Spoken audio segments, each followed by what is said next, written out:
England. Once dominated by Roman conquerors, this tiny island nation rose to become one of the largest and most powerful empires in history. Its reach stretched around the globe, spanning every continent.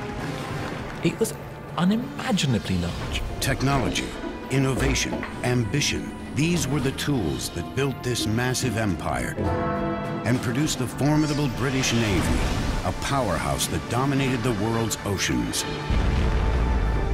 The Royal Navy is like the Microsoft of the global system in the 18th and 19th century. They are everywhere. The British Empire constructed massive symbols of dominance that still invoke awe today. But the foundations of that empire were built on ego, bloodshed, and a relentless drive for conquest.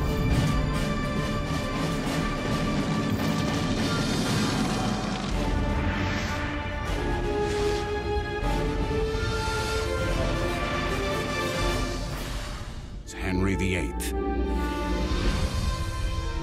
Henry's appetites were legendary. He hungered for food, for women, for power, and for a son who would one day inherit the crown. The best way to fulfill your duty and your destiny as a king is to produce a safe line of male heirs. And if you look at the portraits of Tudor gentlemen, they're standing with their legs apart and their hands on their hips with these big codpieces. That is not by accident. That is saying, I am virile. Look at me, I can produce families. So a son is a sign of manhood. When his first wife, Catherine of Aragon, failed to produce a son, Henry set his sights on one of her ladies-in-waiting, the alluring Anne Boleyn. He falls absolutely hopelessly in both in love and in lust with Anne Boleyn, because Anne is a very, very sexy lady, and she knows it. There's only one problem. How do you get rid of your wife? Apart from murdering her, of course.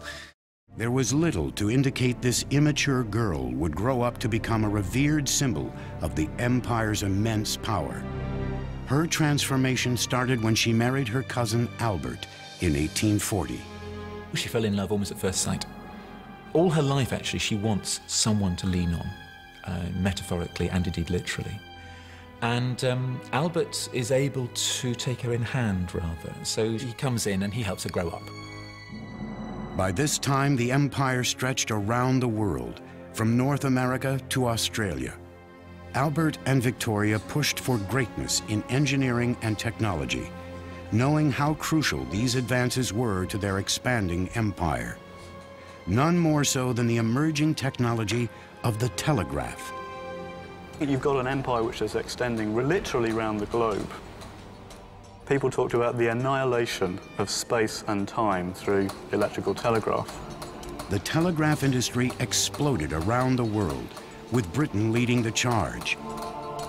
During the mid-19th century, over 97,000 miles of twisted steel telegraph cables were laid.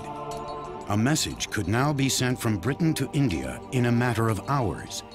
The world's first information superhighway had arrived, and with it, the empire could consolidate its power more effectively than ever before.